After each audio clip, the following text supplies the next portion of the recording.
Bismillah, kita awali. Kita awali dari definisi dulu ya, biar lebih mudah.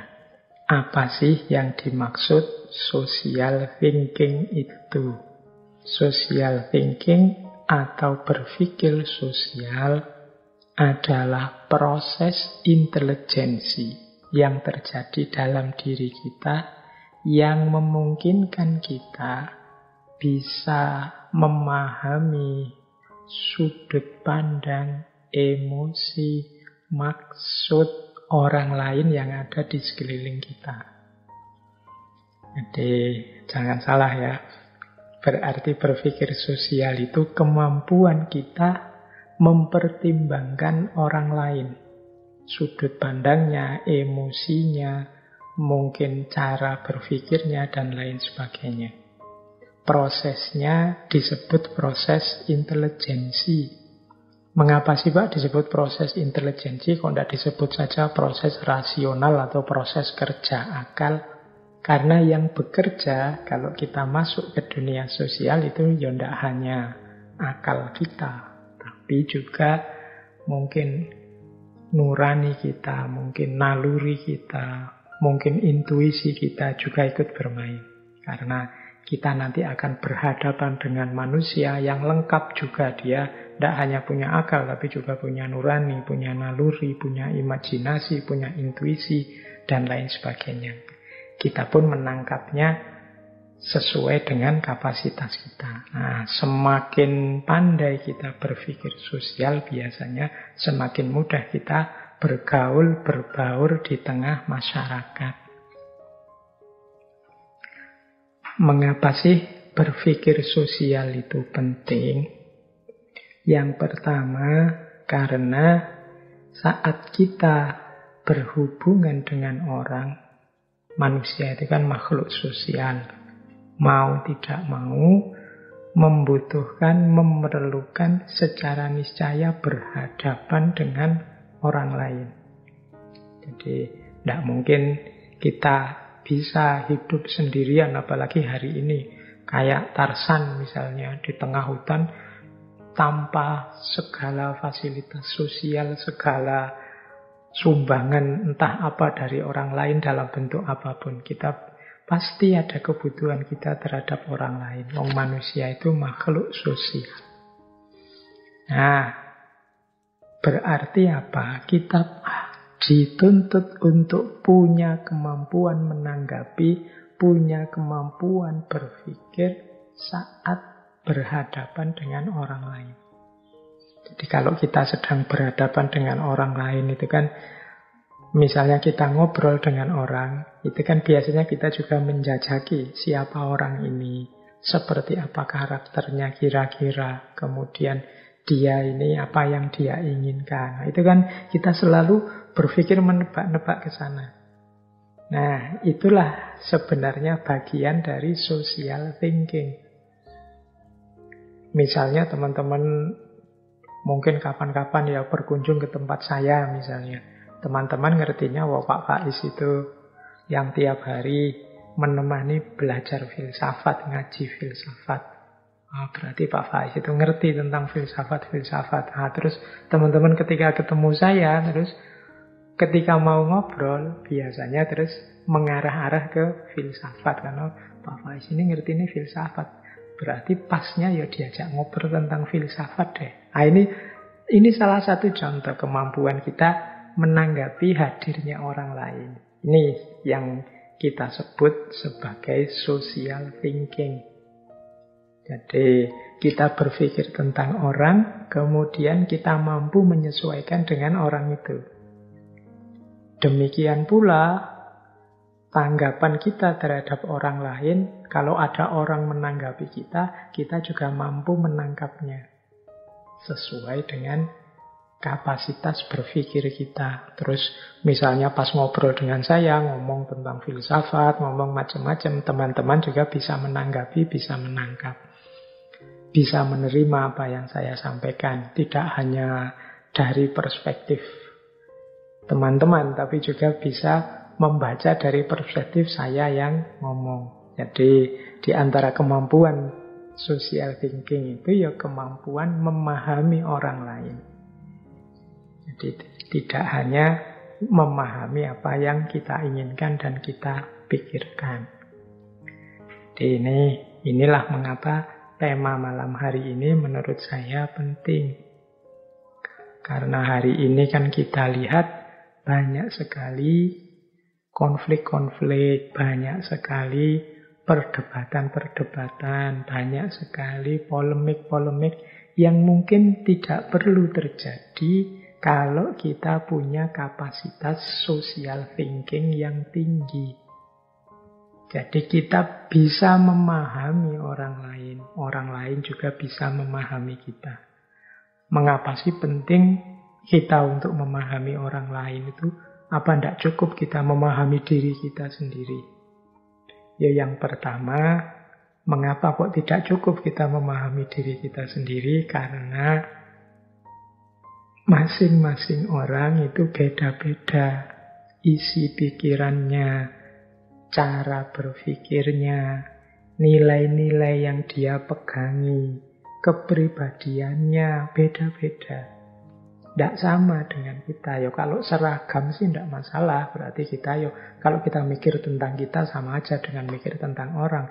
Tapi karena orang ini beda-beda, itu yang sering kita sebut sebagai pluralitas, keragaman. Nah, biasanya kita menerima kan kalau saya bilang, oh memang isi kepalanya orang beda-beda, pendapatnya orang beda-beda. Nah, sampai di titik ini kita biasanya menerima. Tapi jarang kita berlanjut kalau beda-beda. Terus kenapa? Ya kalau beda-beda itu harusnya kita saling memahami, bukan saling memaksakan pemahaman. Kalau kita memaksakan pemahaman kita kepada orang lain, itu sebenarnya menunjukkan kita belum menerima pluralitas tadi, belum menerima macam-macam cara berpikir orang, gaya hidup orang, kepribadian orang. Kita masih hanya menerima cara kita, nilai-nilai kita, kepribadian kita sendiri. Sehingga ketika tidak cocok, kita langsung saja melontarkan kritik-kritik, melontarkan serangan-serangan yang menjatuhkan. Tanpa terlebih dulu kita lakukan pemahaman. Yuk kita pahami orang lain dari perspektifnya, dari konteksnya. Tidak hanya dari perspektif kita atau konteks kita. Ini yang saya sebut kita jarang memposisikan diri di perspektif orang yang kita baca. Sehingga ya pantas kalau begitu muncul konflik-konflik. Setiap orang memaksa agar pemahamannya diterima, pemikirannya diterima. Jarang orang yang mencoba membuka diri untuk juga memahami perspektifnya orang lain. Disinilah menurut saya pentingnya social thinking, kemampuan berpikir sosial. Nah, nanti ada pandangan sebenarnya kemampuan berpikir sosial ini sifatnya natural, alami. Jadi secara alami manusia itu memang makhluk sosial. Jadi orang suka sekali berteman, mencari teman. Orang suka sekali kalau punya pasangan. Orang cenderung untuk tidak sendirian dan mencari orang yang bisa diajak ngobrol, bisa diajak bareng, yang bisa mendampingi dalam berbagai urusan dan lain sebagainya. Jadi ini fitrah sosialnya manusia. Sehingga kemampuan berpikir sosial ini sebenarnya sifatnya intuitif. Nah, ada pandangan seperti itu. Intuitif itu berarti ya tidak perlu dipelajari secara mendalam, otomatis saja pasti bisa kok orang itu bergaul, orang itu menyesuaikan dengan lingkungannya, beradaptasi dengan sekelilingnya. Nah, ada pandangan yang seperti ini. Tapi ada pula pandangan, iya secara umum memang manusia itu secara intuitif bisa bergaul dengan yang lain, bisa berbaur dengan yang lain. Berarti bisa berpikir secara sosial. Hanya saja kadang-kadang manusia itu tertutupi oleh egonya. Kadang-kadang manusia itu terdistraksi oleh kepentingannya. Kadang-kadang manusia itu terseret oleh hobi-hobi kesenangannya. Sehingga melupakan kemampuan berpikir sosial ini. Sehingga melupakan pertimbangan hadirnya orang lain dalam hidupnya. Jadi lupa kalau ada orang lain dengan gagasan yang berbeda, perspektif yang berbeda, gaya hidup yang berbeda. Sehingga lama-lama kemampuan berpikir sosialnya jadi berkurang. Mungkin berpikir kritisnya canggih, berpikir kreatifnya canggih. Orang kagum semua dengan analisis-analisisnya. Tapi secara sosial dia kurang canggih. Secara penghargaan pada orang lain, dia kurang bagus. Nah, ini yang saya sebut kemampuan berpikir sosialnya perlu ditingkatkan lagi. Baik, kita lanjutkan. Nah, itu perspektif kedua. Jadi ada yang menganggap ini alamiah, ada yang menganggap yo alamiah sih, tapi tetap harus diajarkan, dilatih, biar jadi canggih. Bahkan nanti ada, ini kalau teman-teman belajar psikologi misalnya, atau mungkin kedokteran, ada penyakit-penyakit tertentu, kondisi klinis kejiwaan tertentu yang menunjukkan orang ini memerlukan tuntunan serius, memerlukan bimbingan serius untuk diajari bagaimana berpikir secara sosial. Ada orang-orang yang memang punya sebut saja penyakit ya, punya kecenderungan klinis tertentu yang coraknya asosial. Jadi ya mungkin misalnya gangguan bipolar, autisme, skizofrenia, depresi, orang dengan sindrom Asperger, orang yang terkena serangan social anxiety disorder, dan beberapa gejala-gejala kejiwaan yang lain. Ini yang membuat orang kemudian muncul karakter asosialnya. Dia tidak nyaman kalau di tengah orang banyak. Dia tidak suka kalau di dalam keramaian. Jadi tidak bisa berinteraksi dengan orang lain. Kalau sudah seperti ini, harus memang ada kepedulian dari kita untuk pelan-pelan menanamkan kemampuan berpikir sosial, menanggapi hidup sosial di sekelilingnya. Ya tentu saja dengan bantuan ahlinya.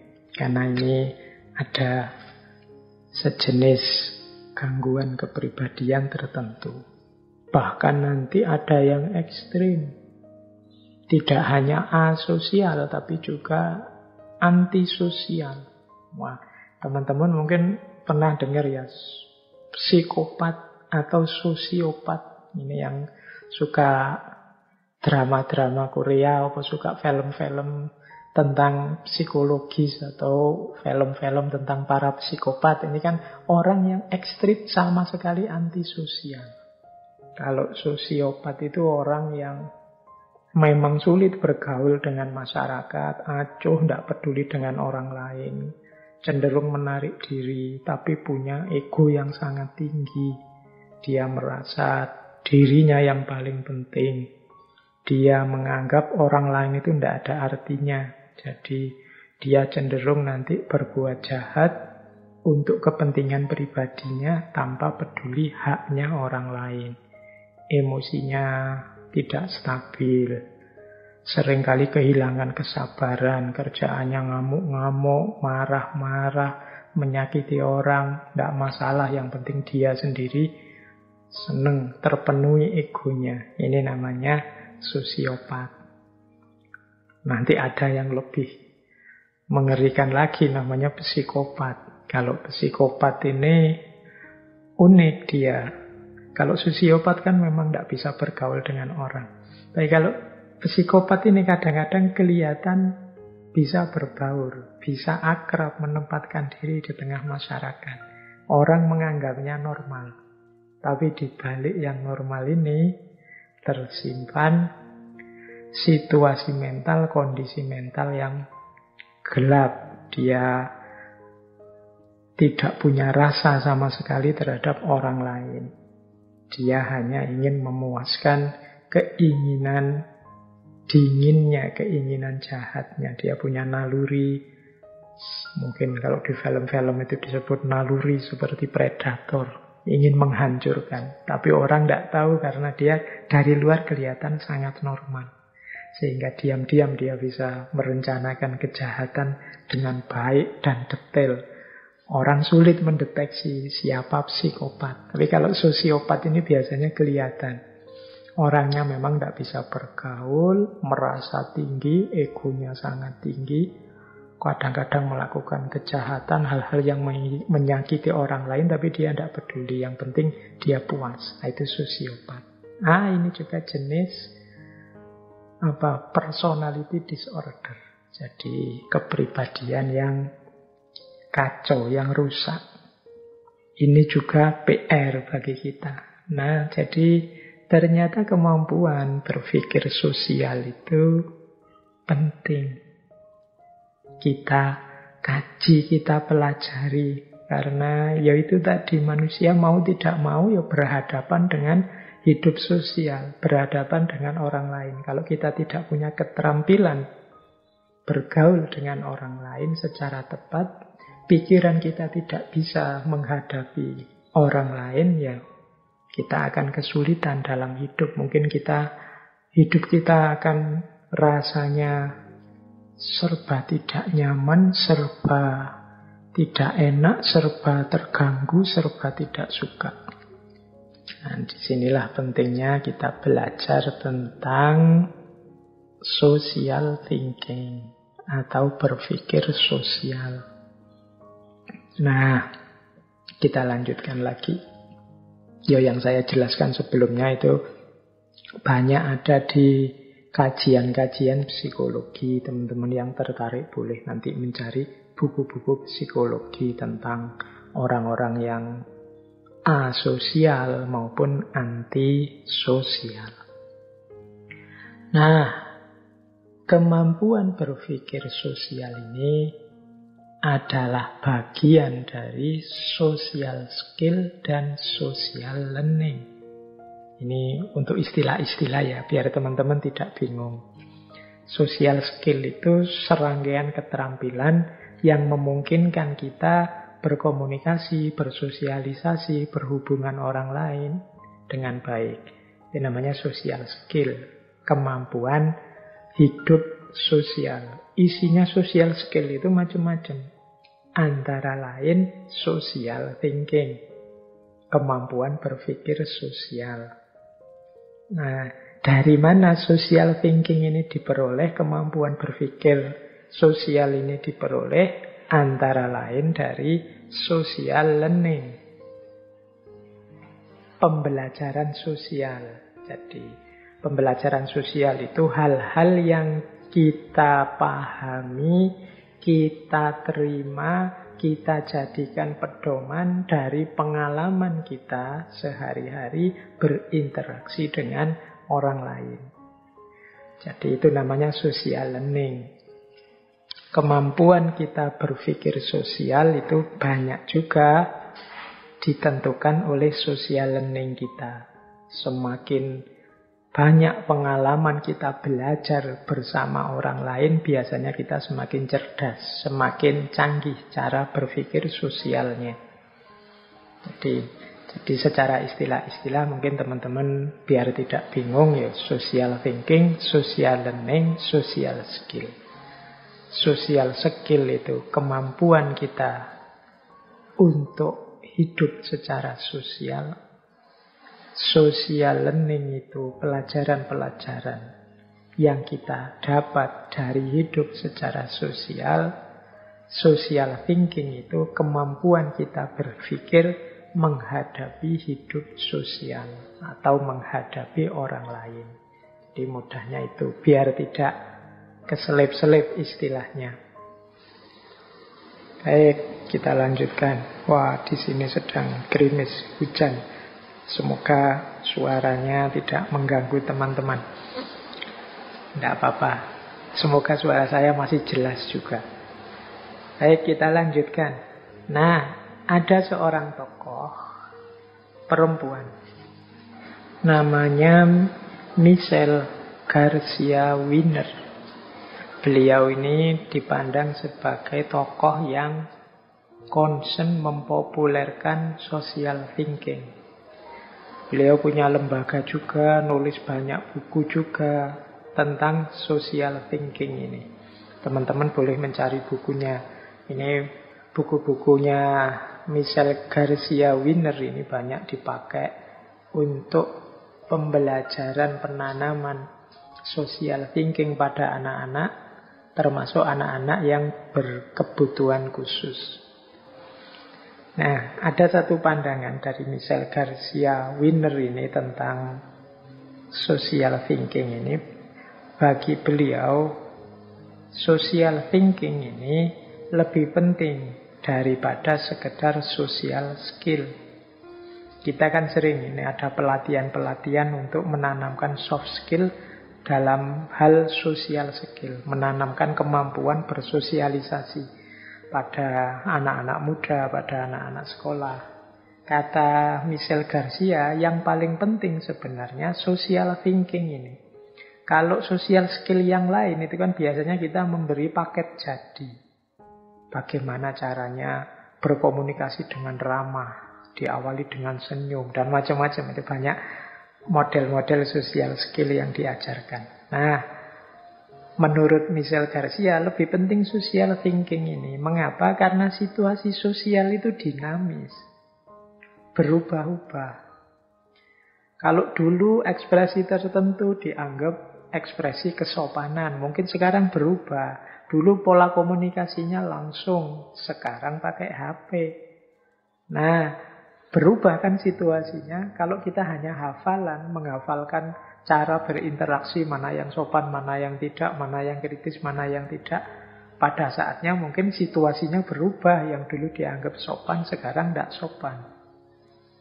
Maka disitulah pentingnya kita tidak hanya punya social skill, tapi mampu melakukan social thinking. Sehingga kita bisa beradaptasi sewaktu-waktu kalau ada perubahan dinamis tadi. Oh, ini situasinya berubah, tidak kayak dulu lagi. Nah, apa yang harus saya lakukan? Ini yang dimaksud pentingnya social thinking, tidak hanya social skill. Kemampuan kita berpikir secara lebih jeli, mempertimbangkan situasi sosial. Tidak sekedar menghafalkan pola-pola interaksi atau cara-cara ekspresi yang dianggap benar atau baik secara sosial. Karena bisa jadi yang hari ini diposisikan sebagai benar, baik, sopan, beberapa tahun yang akan datang berubah. Sama kayak pandemi ini loh. Kalau dulu kan orang ketemu, salaman, kemudian beramah tamah, berdekat-dekat, itu rasanya akrab, intim, positif. Tapi ketika ada pandemi ini kan situasinya berubah. Nah, kalau ketemu malah ambil jarak, jangan dekat-dekat, mulutnya malah ditutup. Kalau dulu kita ngomong sambil mulutnya ditutup mungkin dianggap tidak sopan. Tapi sekarang justru lebih amannya ditutup.